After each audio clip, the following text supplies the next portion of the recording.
आचार्य ने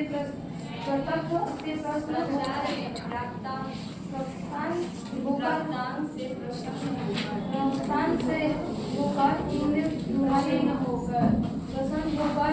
उन्हें तुम्हारी कुनीति दी। 1902 में वे कलकत्ता विश्वविद्यालय की मैट्रिकुलेशन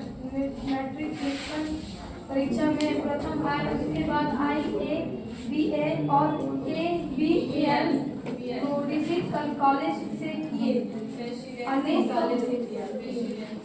1941 में वे कलकत्ता में वकील दल में शामिल हुए। 1916 में जब पटना में एक अलग न्यायालय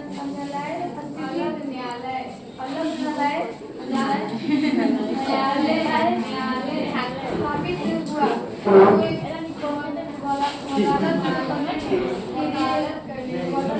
के लिए पटना चले आए। राजेंद्र प्रसाद का राजनीतिक जीवन उत्कृष्ट रहा है। संविधान सभा के प्रथम स्थायी अध्यक्ष हुए थे। भारतीय गणतंत्र के प्रथम राष्ट्रपति हुए। कोलकाता में वो जब छात्र थे तो उन्हें उनके जीवन में एक महत्वपूर्ण घटना घटी। बाघ आंदोलन। उसकी प्रतिक्रिया में देश में व्यापक उत्तेजना छा गई। बिहार टाइम्स से संपादक महादेश नारायण और सचिदानंद सिन्हा का सहारा पाकर राजेंद्र प्रसाद ने बिहार स्टूडेंट्स कॉन्फ्रेंस की स्थापना की। राजेंद्र प्रसाद का कोलकाता में हिंदी विद्वानों के संगति में आए और उनके सक्रिय सहयोग से अखिल भारतीय हिंदी साहित्य सम्मेलन के स्थापना हुई।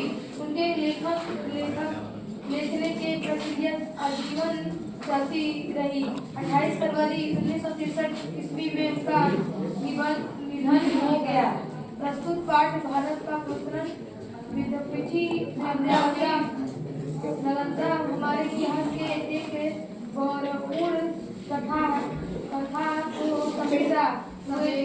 समेटे हुए थे।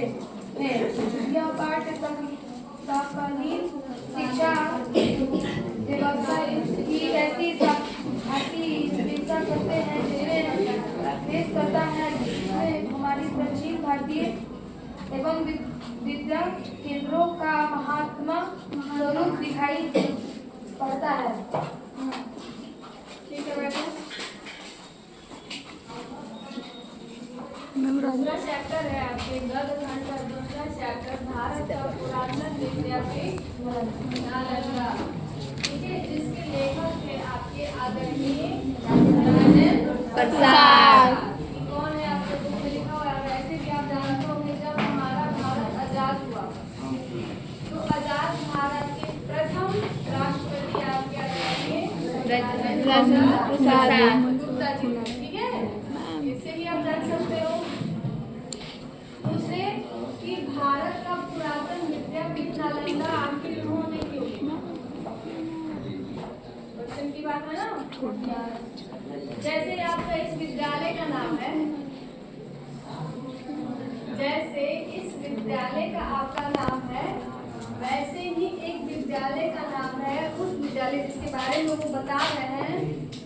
भारत का पुरातन विद्यापीठ नालंदा, जो कि नालंदा जिले में है। ठीक है, थोड़ा सा स्टॉप करना बेटा।